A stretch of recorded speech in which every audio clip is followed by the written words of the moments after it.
According to Faraday law मैं इसमें formula निकालूंगा। According to Faraday's law the induced EMF is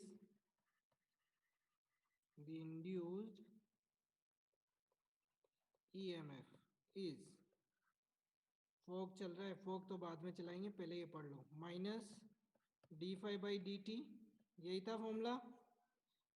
अरे minus तुम कहोगे माइनस नहीं था, मुझे पीछना से मुझे पहचाना भाई, ऐसा कौन है मुझे पहचाना?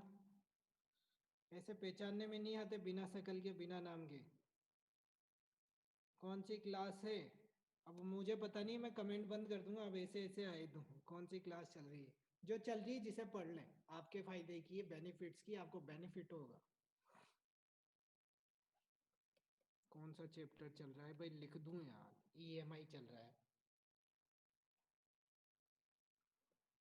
According to Faraday's law, the induced EMF is E equals to minus d phi by dt. ठीक है, मुझे यार पढ़ा दूं मैं अब। चैप्टर नंबर 6 है। ठीक, बुक भी ओपन कर लिया करो। आइए फर्स्ट पेज ही है, और किसी को कोई डाउट बोलना हो तो बोलो जल्दी, नहीं तो मैं चैप्टर स्टार्ट कर दिया है, 10 मिनट तो इसमें ले लो तुम। E equals to minus d phi by dt equation first. If the resistance,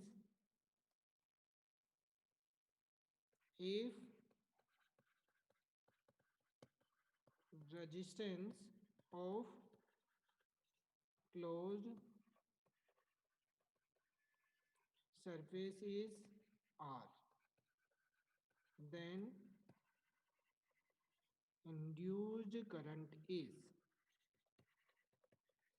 induced current की बात करेंगे तो E बाई आर, ये होता है ना, I equals to V by R, तो V की जगह यहाँ EMF होता है तो E बाई आर। तो I की वैल्यू कितनी हो गई?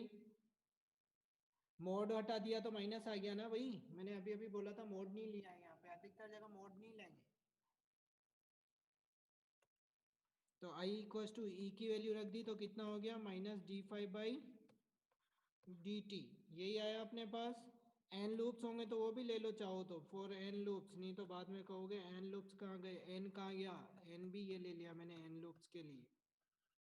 D phi by D T, ये एन लूप्स के लिए हो गया। अपन को निकालना क्या था इस पे भी ध्यान दो, एक तो इंड्यूस्ड करंट आई निकालनी थी, एक चार्ज निकालना था। तो इंड्यूस्ड करंट तो मैं फाइंड कर चुका हूँ, ये रहा E equal to minus N D phi, ये इंड्यूस्ड करंट ही है,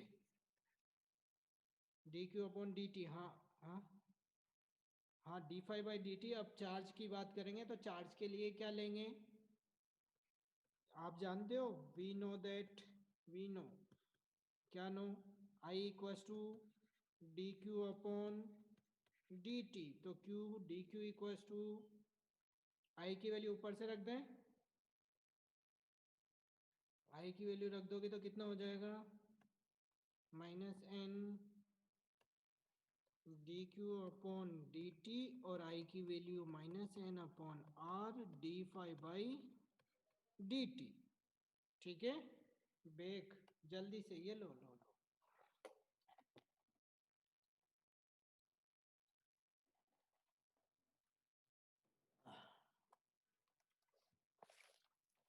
जैसे जैसे लिख लो वैसे वैसे बताते जाना, आगे चलते जाएंगे हम। आई हो गया, आई के बाद यहाँ से D Q upon D T, तो यहाँ से कितना हो गया? D Q equal to minus N upon R D phi. Integration कर दो इसका टोटल इंड्यूस्ड चार्ज के लिए, फॉर टोटल, पहला पेज दिखा दो, 2 सेकंड, 1 2 3 4 5 6 हो गए तेरे, 2 सेकंड खत्म। टोटल इंड्यूस्ड चार्ज, ठीक है। क्या करेंगे for total induce charge, integrate, equation number 1 ही होगी, पहले तो दी नहीं, ठीक है।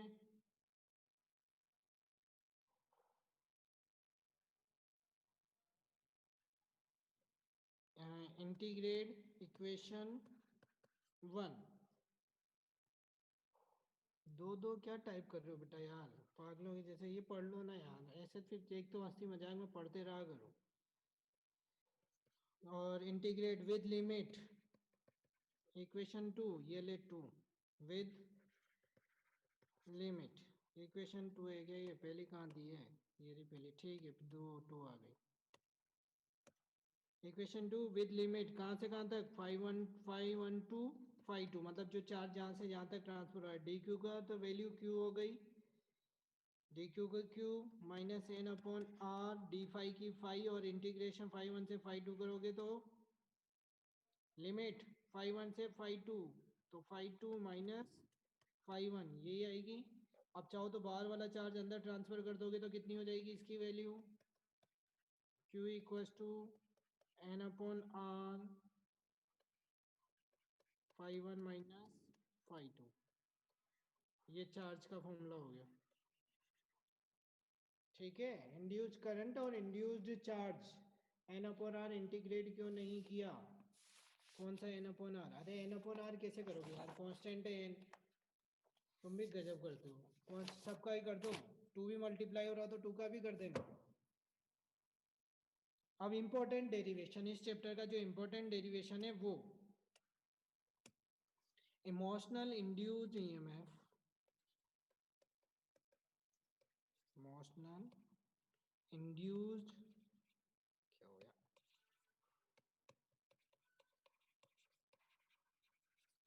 Induced EMF using Faraday's law. ठीक है, मोशनल इंड्यूस्ड ईएमएफ, मोशनल का मतलब जब भी कोई रोड वगैरह मूव कर रहे हैं किसी रेक्टेंगुलर फ्रेम में तो उसका इंड्यूस्ड ईएमएफ कितना होगा उसकी बात कर रहे हैं।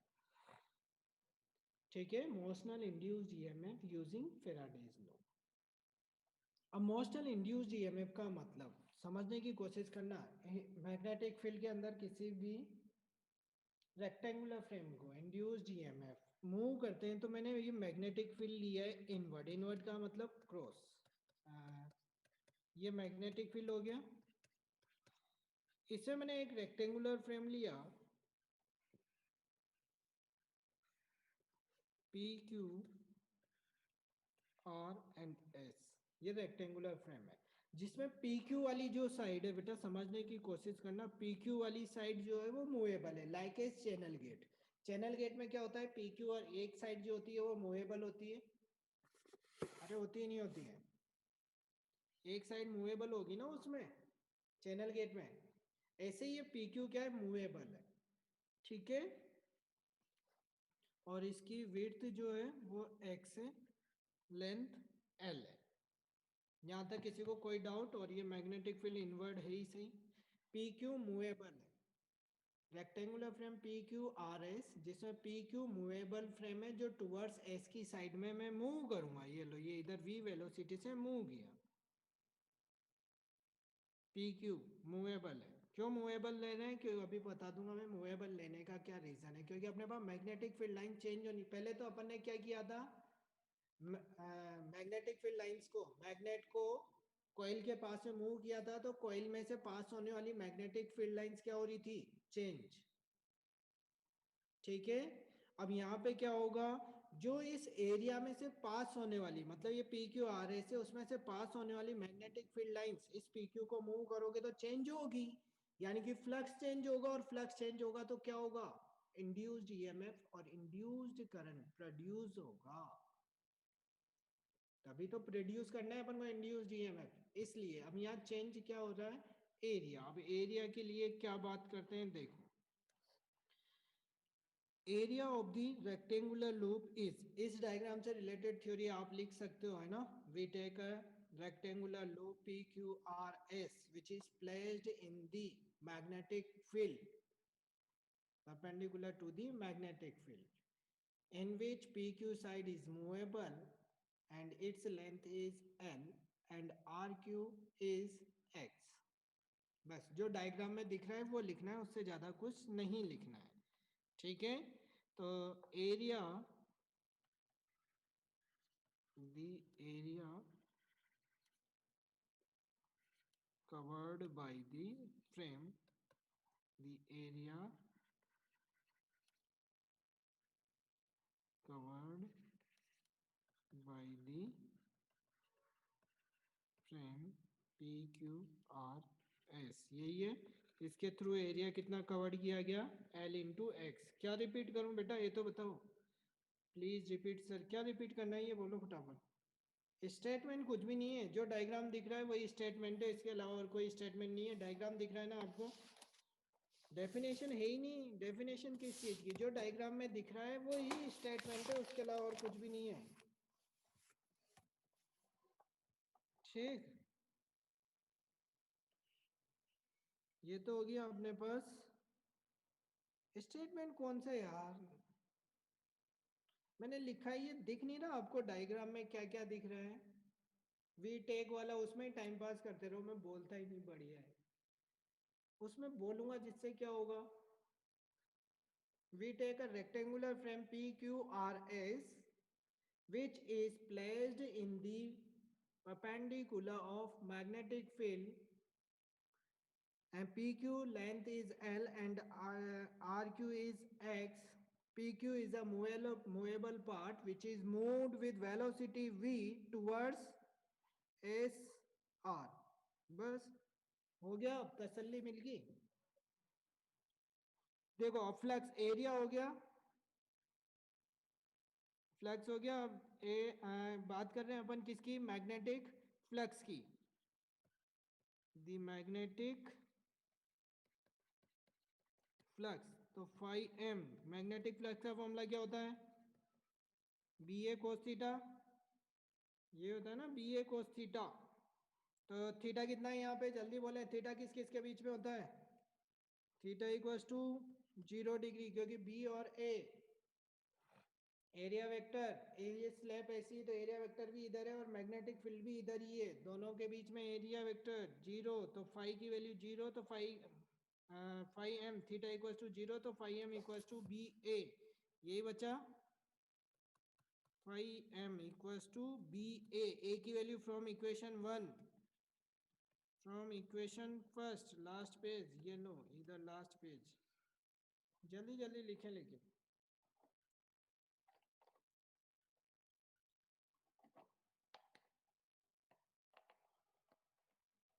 इक्वेशन नंबर दे रहा हूँ, इसको 1 दे दो, ये फ्रॉम इक्वेशन 1, ठीक है। बी एल एक्स, यही आई वैल्यू, इक्वेशन नंबर 2 कर दो। अब क्या निकालनी है अपन को, अरे निकालना क्या है, ईएमएफ। ईएमएफ निकालना है तो क्या करोगे, इसको फेराडे लो यूज लें, यहाँ पे लास्ट स्टेप वही है, डिफरेंस मत करो, फेराडे लो यूज लो। अकॉर्डिंग टू फेराडेज लो क्या लिख सकता हूँ, EMF minus d phi by, फिर बैक पेज, रुक जाओ अभी बैक पेज अब नहीं कर रहा मैं, थोड़ी देर रुक जाओ, मैं इसको ख़त्म कर दूँ। Minus D by D T, ये बी एल एक्स, फेराडे में डिफरेंशिएशन ही तो करते हैं, हाँ फेराडे में डिफरेंशिएशन करते हैं, लेकिन डायरेक्ट फॉर्मूला दिया है ना फेराडे ने, according to Faraday law the induced EMF is, भाई डायरेक्ट दिया है उसमें क्यों डिफरेंशिएशन लगाओ, the induced EMF is, direct ही लिख दो ना, बैक पेज ये लो रहे यार, बैक पेज जल्दी। हाँ बीएलवी आएगा भाई, मानता हूँ। अरे बैक पेज वाले का काम हो गया क्या, जल्दी बोलो यार।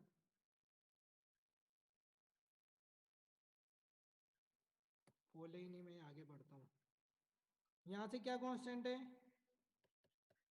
बी एल कॉन्स्टेंट हो गया, डी एक्स, क्योंकि वेरी क्या कर रहा है, जब इसको पी क्यू को मूव कर रहे हैं तो चेंज कौन हो रहा है, एक्स, एक्स हो रहा है, तो ये D x upon D T. और ध्यान रखना सर इक्वेशन 3 होगा ना, अरे यार इक्वेशन 3 कौन सी आ गई, जो आ गई वो आ गई, उसको पुट कर दो, आप भी चेंज कर सकते हो बेटा। इक्वेशन 2, ये बी एल वी, और यहाँ पे ध्यान रखना अपन किसको क्या दे देंगे नाम, माइनस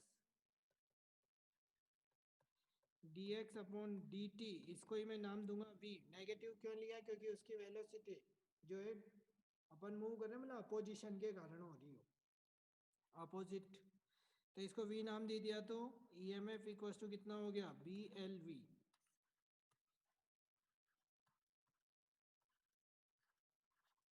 ठीक है, क्या हो गया ये BLV, फिर बैक पेज मर गया, इस बैक पेज के मारे तुम्हें।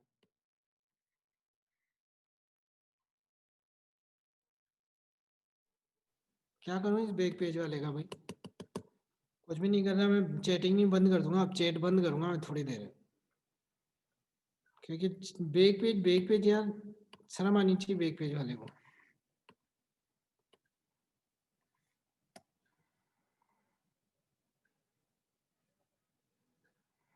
हो गया ये BLV। अब इंड्यूस्ड करंट निकालेंगे तो क्या निकालेंगे, इफ रेजिस्टेंस, हर जगह यही लिखेंगे भाई, हर जगह पूरे जितने भी डेरिवेशन करेंगे इस चैप्टर के ध्यान रखना। सबसे पहले ये फेराडे में जो भी चेंज हो रहा होगा वहां से फेराडे में पहुंचेंगे, और फेराडे लॉ से किस में आ जाएंगे अपन, फेराडे लॉ से किस में आ जाएंगे, इंड्यूस्ड करंट में। If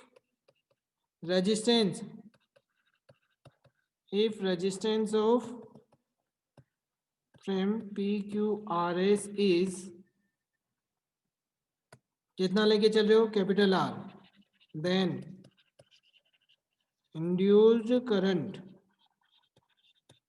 is I equals to E/R, that is BLV upon R। ये इंड्यूस्ड करंट का फॉर्मूला हो गया, यही निकालना था ना, induced EMF and induced current in the rectangular loop.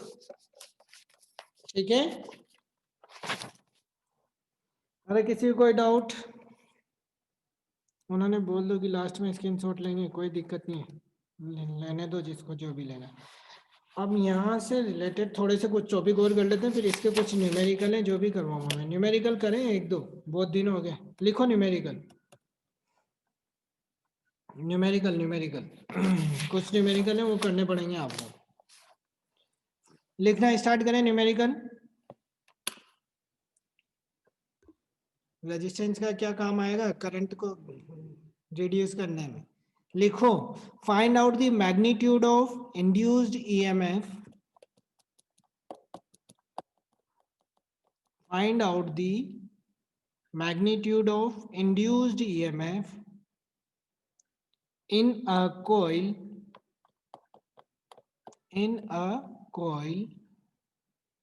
of 200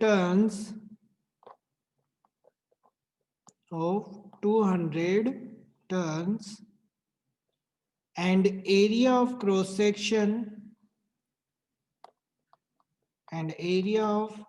section 0.2 meter square, 0.2 meter square, when magnetic field perpendicular to the coil,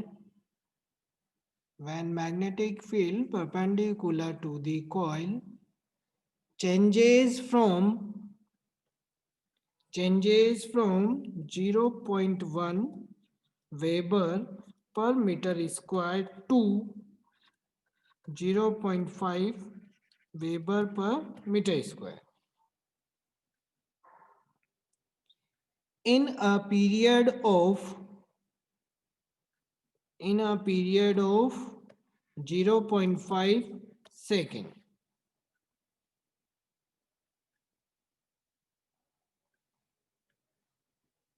repeat कर दूं, आपने वेबर तो नहीं लिखवाया था, अरे वेबर मैं बता दूंगा अभी, वेबर पर मीटर स्क्वायर है, आगे लिखो अभी। if the resistance of the coil is 160 ohm, then find out induced current। Solve करें फटाफट, then find out induced current, जल्दी से सॉल्व करें।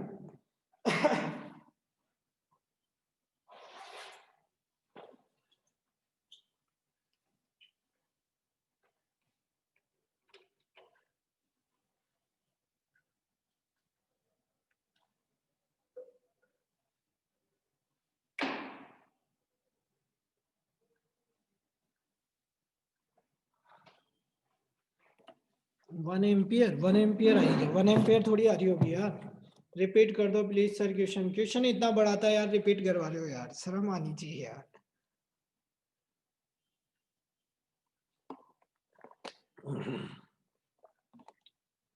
32 वोल्ट, हाँ 32 वोल्ट, ये तो आ गया, जल्दी जल्दी बोल दिया, नहीं बोला यार, शर्म आ गई, कोई दिक्कत नहीं, आंसर लाओ। 0.2 एम्पियर आ गए बहुत सारों के आंसर, और जिसके आंसर नहीं आ रहे उनको शर्म आनी चाहिए। 1/5 एम्पियर यानी कि 0.2, ठीक है।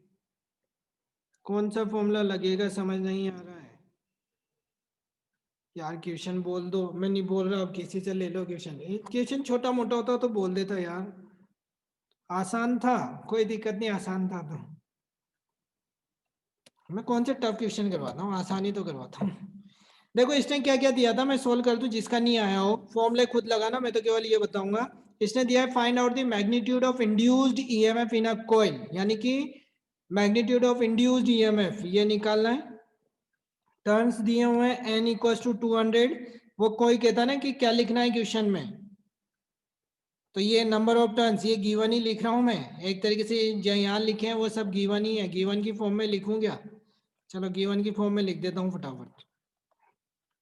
भाई क्वेश्चन कैसे करना है बोर्ड में ध्यान रखना, वो बहुत सारे कहते हैं ना सर क्वेश्चन क्वेश्चन क्वेश्चन, ये आंसर गिवन, गिवन में दिया हुआ है number of turns n equals to 200, फिर उसके बाद दिया है area of cross section A equals to 0.2 meter square, when magnetic field perpendicular to the coil changes from 0.2 Weber per meter square 0.1 to 0.5 weber पर मीटर स्क्वायर, ये भी magnetic field की unit है, कहाँ से आएगी अभी मैं बता रहा हूँ, तुम सोचो कि कुछ और है, कुछ और नहीं है, ये B1 तो है 0.1 वेबर पर मीटर स्क्वायर, और B2 कितना हो गया भाई, चेंज कहाँ से कहाँ तक हो रहा है 0.5 वेबर पर मीटर स्क्वायर, ये आई कहाँ से यूनिट उसको मैं बता देता हूँ। भाई फ्लक्स का फॉर्मूला होता है बी ए, तो बी की वैल्यू होगी 5/A, 5/A का मतलब वेबर पर मीटर स्क्वायर लिख सकता हूँ ना, तो वो वहीं से लिखिए, टेस्ला भी यूनिट होती है नो डाउट, मैं टेस्ला ही बता दूँ, हाँ टेस्ला भी होती है, लेकिन न्यूमेरिकल में जो दोगे वही लेनी पड़ेगी भाई, न्यूमेरिकल में उन्होंने वेबर दे दी तो वही लिखना पड़ेगा, ठीक है। हाँ मैंने लिखवाया हो, लेकिन कोई पूछे ना कि कहाँ से आ गई क्या आ गई, तो कहीं से भी आ सकती है, कुछ भी कोई भी आ सकता है।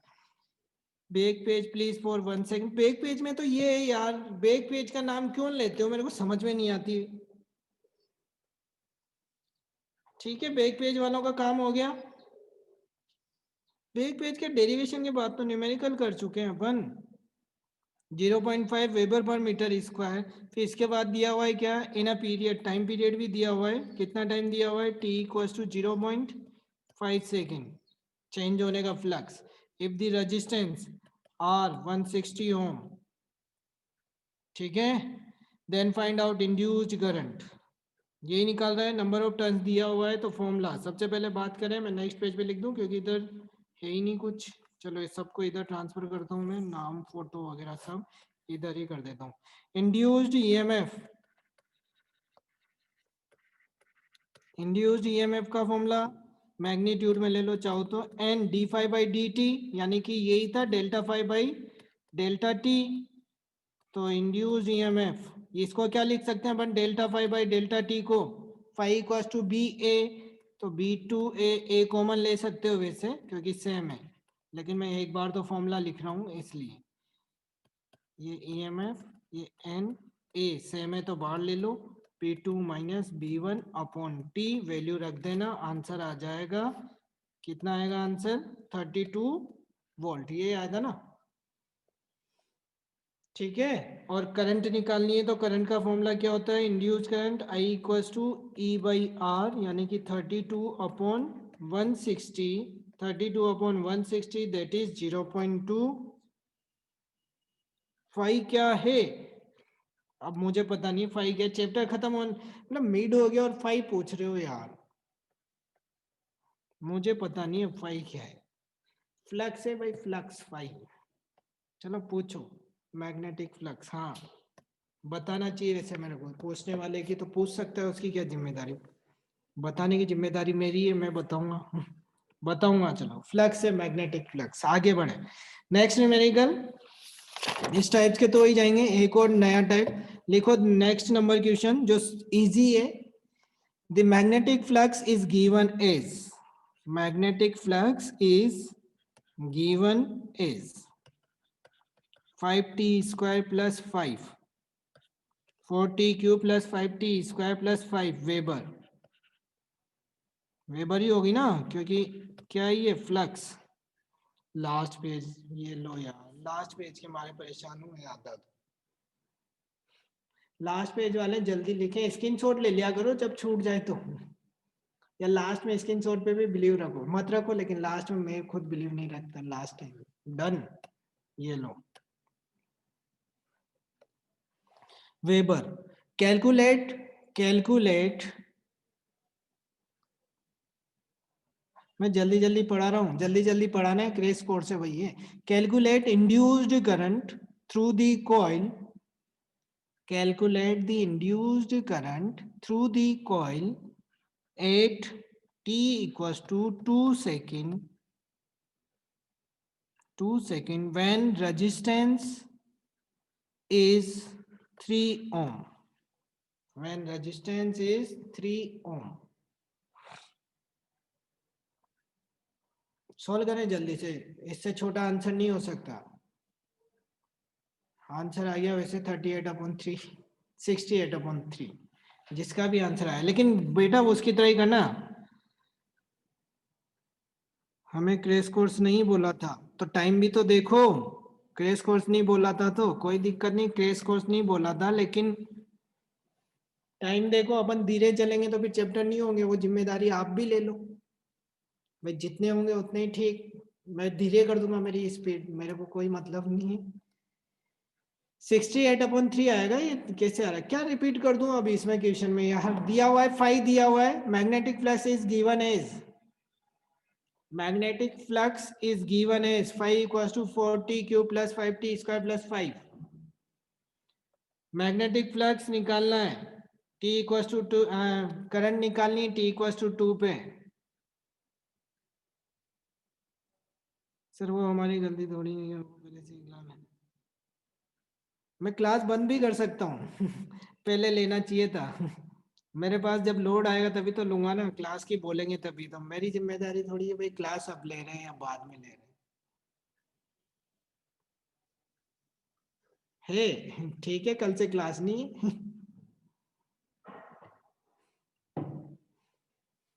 जितने पढ़ते जाओ केवल.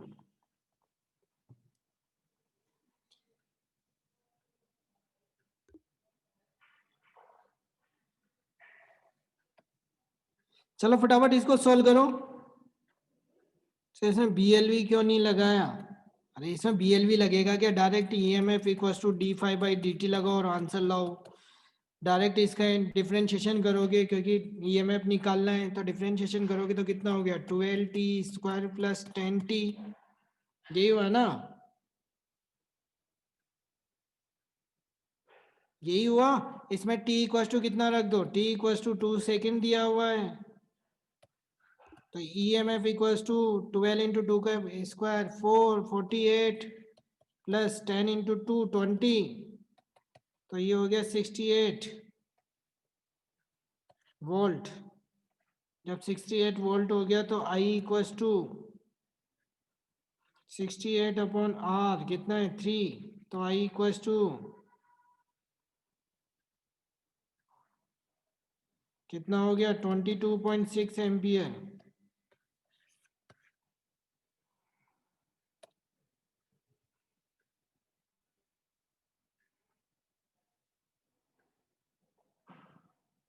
माइनस क्यों नहीं आया, मैग्नीट्यूड में ही लेते हैं अधिकतर आंसर, माइनस नहीं लेते हैं. नहीं जो बोल रहे हैं ना कि पैसा दिया है ये किया है, तो रेजोनेंस वालों से आप क्लास लगवा लो फिर. जिसको भी दिया अभी तुम्हारी उसकी P&I की क्लास तो लग नहीं रही, मुझसे पूछ रहे हो.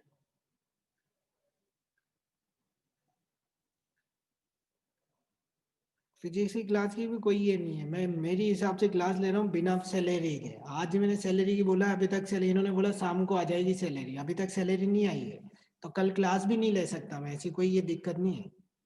जिसको बोलना है ना कि नहीं पैसे दिए हैं, तो रेजो वालों से पैसे वापस ले लो जाओ.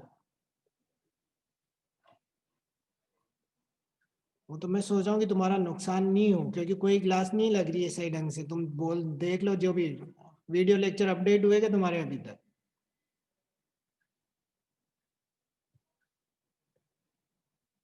बहुत सारे ऐसे जो इशू हैं जो चल रहे हैं। केमिस्ट्री की क्लास लगी है अभी तक?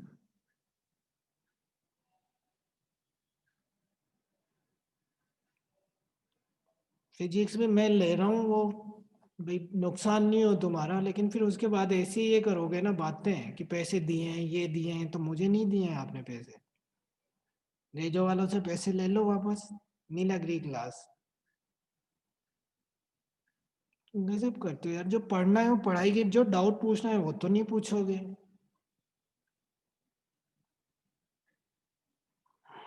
कल क्लास नहीं होगी फिजिक्स की?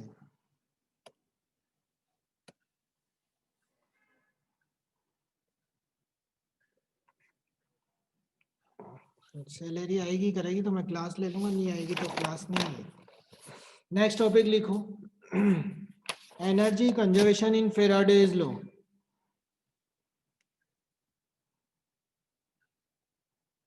अब दूसरों का भी नुकसान करवाएंगे ये मेरे को पता है, बहुत सारे तो कह रहे हैं क्लास लो क्लास लो, लेकिन जो करना ही नहीं चाहते क्लास उनका क्या करना। Next topic energy conservation in Faraday's law. भाई जिनको नहीं पढ़ना है ना पढ़े, मैं मना ही कर देता हूँ ना सब, ना आए मीटिंग में। लेकिन ऐसे कमेंट ना करें कि सैलरी दी है पैसे दिए हैं। पैसे दिए हैं तो रेजो वालों से वापस ले लो, जाओ पैसे।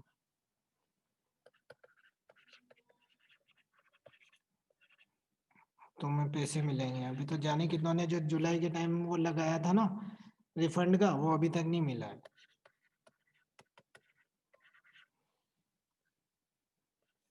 Energy conservation in Faraday's law. Energy conservation कैसे निकालेंगे फेराडे ने? इससे पहले अपन ने लेंज का एनर्जी कंजर्वेशन लॉ किया था, है ना? नहीं बेटा, बहुत है क्वेश्चंस, ज्यादा क्वेश्चंस मत करो, प्रैक्टिस तुम करो क्वेश्चंस की। कोई डाउट आ सकता है पूछ लो, मैं तो हिंट दे रहा हूँ कि भाई इस टाइप्स के क्वेश्चंस भी आ सकते हैं, ज्यादा क्वेश्चन नहीं कर सकते यार। फिर मैं क्लास नहीं लूंगा तो ऐसे सिलेबस जितना रहेगा उतना का उतना ही रह जाएगा, उससे ज्यादा बढ़न बढ़ाएगा भी नहीं, कोई भी लगेगी नहीं class. Energy conservation in Lenz law क्या होगा? एनर्जी कंजर्वेशन क्या होगा, जल्दी बोलो कैसे निकालेंगे इसमें? उन्होंने तो direct external work done is equal to क्या किया था अपने पास, in the form of electrical energy. इन्होंने जो किया है वो फॉर्मूले से फाइंड किया। फॉर्मूले से फाइंड क्या किया है इन्होंने, जो वर्क डन किया work done per unit time, यानी कि वो क्या होती है, पावर होती है एक तरीके से, हीट एनर्जी मान लो, उसका फॉर्मूला फाइंड किया। और जो इसमें हीट एनर्जी प्रोड्यूस हुई आफ्टर करंट फ्लो होने के बाद, वो दोनों का फॉर्मूला सेम आया, यानी कि वो हीट एनर्जी इन्होंने इक्वल की थी।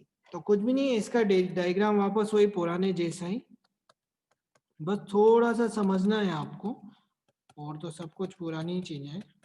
ये मैग्नेटिक फील्ड, इसके अंदर वापस वही रेक्टेंगुलर फ्रेम, फेराडे है ना, फेराडे ने रेक्टेंगुलर फ्रेम ही लेके किए थे जितने भी डेरिवेशन। ये पी क्यू आर एस, ये मूवेबल वही वी वेलोसिटी से इधर मूव कर रहा है, और ये यहाँ तक आ गया मान लो, तो ये डिस्टेंस कितनी हुई, डी एक्स डेल्टा एक्स, और इसकी लेंथ जो थी वो एल थी सही पहले। अभी टोटल से कोई मतलब नहीं है इसलिए लिख भी नहीं रहा। ये टी इक्वल टू यहाँ था डेल्टा टी टाइम, इसको लगा यहाँ तक मूव होने में, मूव किया कितना टाइम लग गया, डेल्टा टी। ठीक है, पी क्यू है ये वी एल, वी मूव किया, तो यहाँ पे इंड्यूस्ड ईएमएफ, और वो तो सब कुछ पहले की बातें थी सही कि इंड्यूस्ड ईएमएफ रेक्टेंगुलर फ्रेम में कितना आया था, इंड्यूस्ड ईएमएफ इज कितना था, induced EMF B L V, यही था। और इंड्यूस्ड करंट क्या थी बेटा,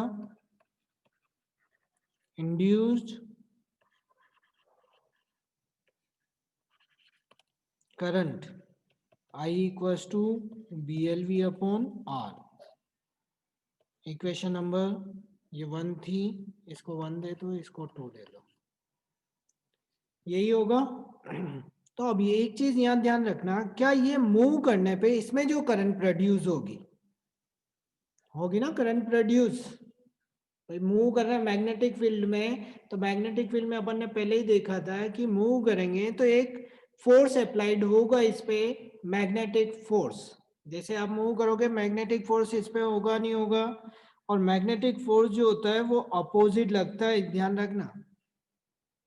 क्यों लग रहा है? मैग्नेटिक फोर्स के लिए लेफ्ट हैंड यूज ले लो, मैग्नेटिक फील्ड इनवर्ड, वेलोसिटी देख लो, वेलोसिटी किधर है? एस आर, फोर्स कहाँ लग रहा है? इस साइड ही लग रहा है, अवे फ्रॉम, ये बी एल, ये मैग्नेटिक फील्ड, ये वेलोसिटी, तो फोर्स कहाँ हो गया? आउटसाइड। तो ये मैग्नेटिक फोर्स है, ये मैग्नेटिक फोर्स की सर लेफ्ट की राइट हैंड फोर्स के लिए कौन सा लेते हैं? लेफ्ट। ध्यान रखना, फोर्स के लिए तो लेते हैं लेफ्ट, करंट इंड्यूस्ड होगी उसके लिए राइट लोगे। करंट जो पहले इसमें करंट में इंड्यूस कर लो, करंट का आएगी, करंट के लिए राइट यूज लेंगे। करंट के लिए ये मैग्नेटिक फील्ड, ये मोशन, करंट का आई इस वाले लूप में, पी क्यू में करंट का आ रही है, ये करंट ऐसे ही आई ना, ये magnetic field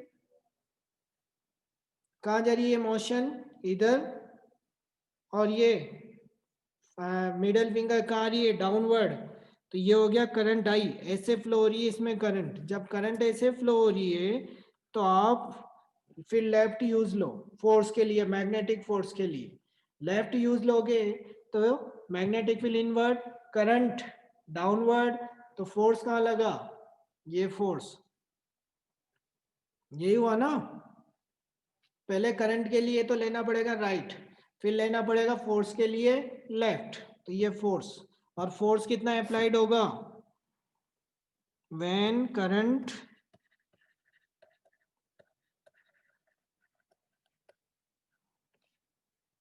will show force, thumb, हाँ थंब फोर्स को शो करेगा।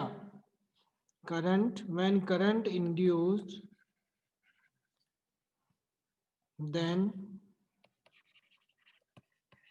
लोड पी क्यू, यही थी ना, experience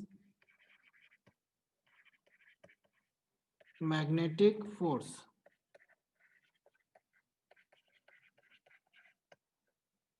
magnetic force opposite to magnetic force opposite to motion of road। जल्दी जल्दी लिखें भाई। एफ एम इक्वल्स टू कितना हो गया? बिल साइन, साइन कितना है? थीटा कितना है वहां पे? एल और बी के बीच में 90, तो एफ इक्वल्स टू कितना हो गया? बिल, इक्वेशन नंबर पहले कितनी कितनी दे दी? 1 2 3, इक्वेशन नंबर 3, ठीक है। पानी भी खत्म।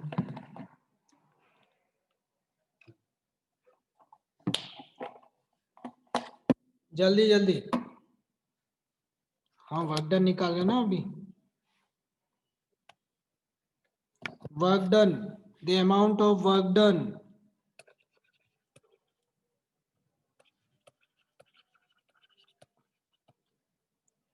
और एक चीज ध्यान रखना, अपन अमाउंट ऑफ वर्क डन से पहले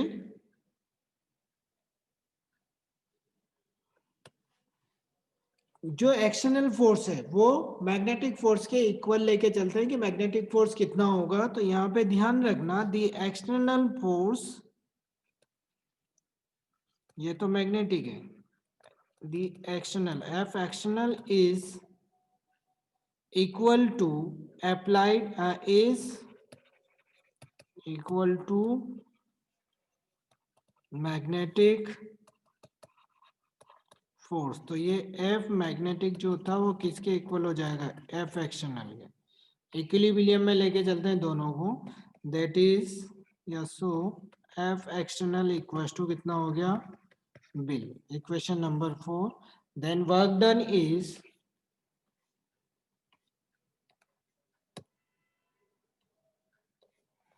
कितना हो जाएगा, the amount of work done,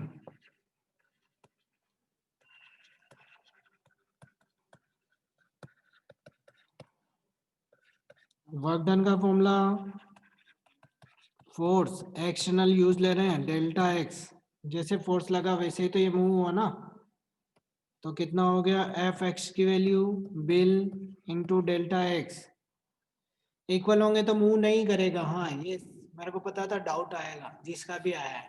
वैसे वो मूव करने के लिए मैग्नेटिक फोर्स इक्वल टू लेके चलते हैं, लेकिन एक्सटर्नल की वैल्यू मूव करते हैं उतना ही ज्यादा, वो कांस्टेंट वेलोसिटी से मूव करते हैं। हाँ जीरो एक्सेलरेशन से इक्वल लेके चलते हैं, आप ये ध्यान रखो, मूव करेगा, कांस्टेंट वेलोसिटी है, zero acceleration. Del W small amount of work done, भाई जितना मूव करेंगे उतना होगा ना, डेल्टा एक्स लिया है, एक्स लेते तो डब्ल्यू ले लेते, डेल डब्ल्यू का मतलब ये है और कुछ भी नहीं है। और ये डेल्टा एक्स, भाई डेल्टा एक्स इक्वल्स टू कितना होता है, v distance equals to time, यही हुआ ना। तो डेल्टा डब्ल्यू equals to B I l delta x यानी कि वी डेल्टा टी, तो डी डब्ल्यू equals to delta t, I की वैल्यू रख दूं फ्रॉम इक्वेशन फर्स्ट, अरे साथ के साथ आई की वैल्यू भी रख दूं क्या भाई, equation one B L V upon R, ये एल ये वी, तो delta W upon delta T equals to कितना हो गया, B square V square L square upon R. Equation number कितनी आ गई, 4, तो ये थी, तो फिफ्थ।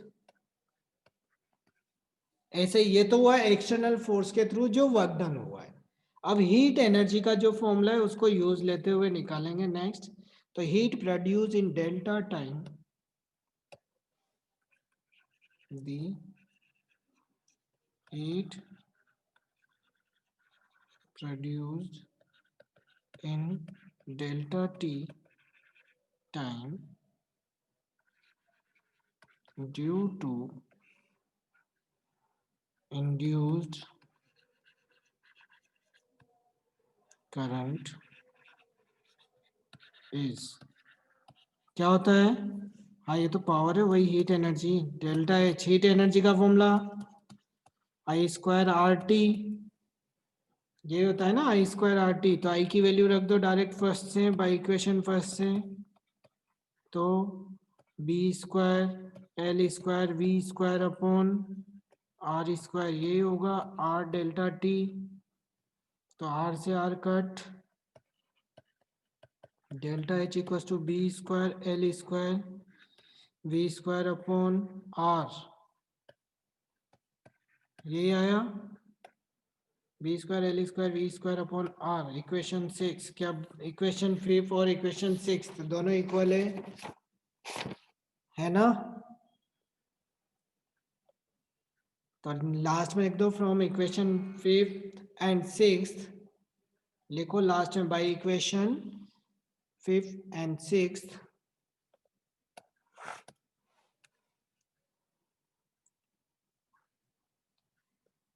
आई एच एल और आर एच एल बता दीजिए, मतलब बाय इक्वेशन अभी बताता हूँ मैं, इसको खत्म कर दूँ पहले, 5 एंड 6 लिखो, we conclude that by equation 5th and 6th we conclude that the rate of work done, the rate of work done by external force,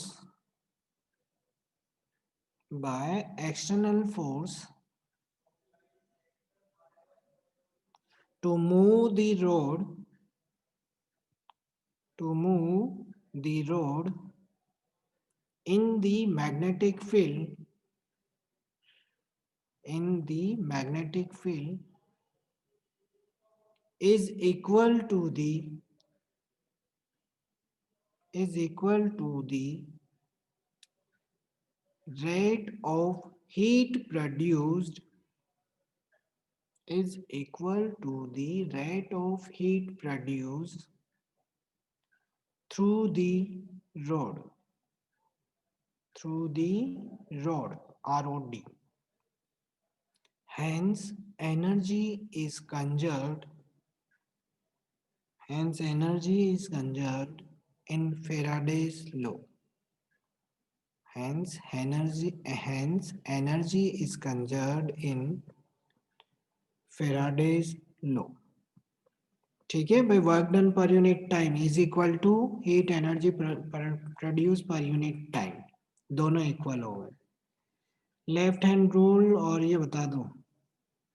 नहीं बेटा जीरो नहीं होगा यार, आप बस इक्वल लेके चले, जीरो नहीं होता, वो एक्सटर्नल वेलोसिटी से मूव करता है तो उसके इक्वल लेके चलते हैं। अभी से स्क्रीनशॉट का, अभी तो टॉपिक पढ़ो यार, अभी से screenshot.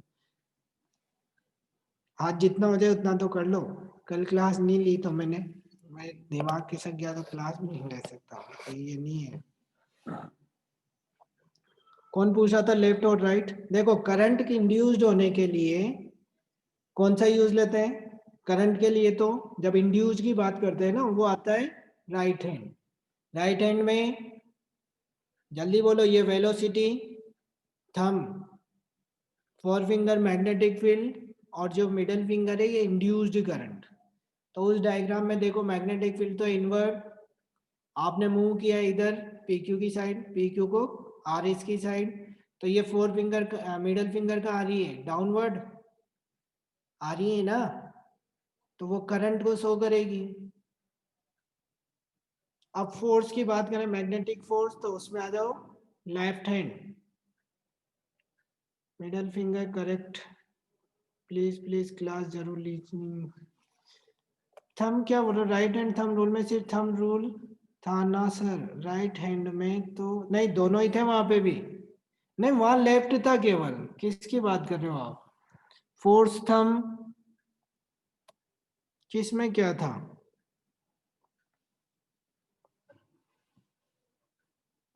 Velocity first finger middle finger please,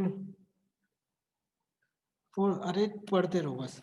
क्या नाम है इसका, यहाँ पे ध्यान दो। अब फोर्स लेने के लिए यहाँ से सबसे पहले करंट, मैग्नेटिक फील्ड तो इनवर्ट, ये करंट, ये फोर्स, फोर्स कहाँ लगा? Magnetic force outward. Thumb velocity, first finger middle finger current. किसकी बात कर रहे हो बेटा? ये लेफ्ट है, ये फोर्स के लिए यूज होता है, ये इंड्यूस्ड करंट के लिए यूज होता है। ठीक है, नेक्स्ट टॉपिक लिखो। रूल कहाँ से आ गया, और रूल हैंड का एक और रूल कहाँ से आ गया? कौन सा रूल यार? लेफ्ट हैंड था Fleming left hand rule, and right hand में था थंब रूल। तो राइट हैंड का एक और रूल कहाँ से आ गया? इस चैप्टर में आता है right hand rule. Induced current, induced current नहीं पढ़ा आपने इसलिए। सर वो स्क्रू रूल सेम है ना? Screenshot please. अब अरे यार पढ़ाई तो कर लो, स्क्रीनशॉट 27 हो गया क्या? चलो स्क्रीनशॉट वाले रेडी रहें, स्क्रीनशॉट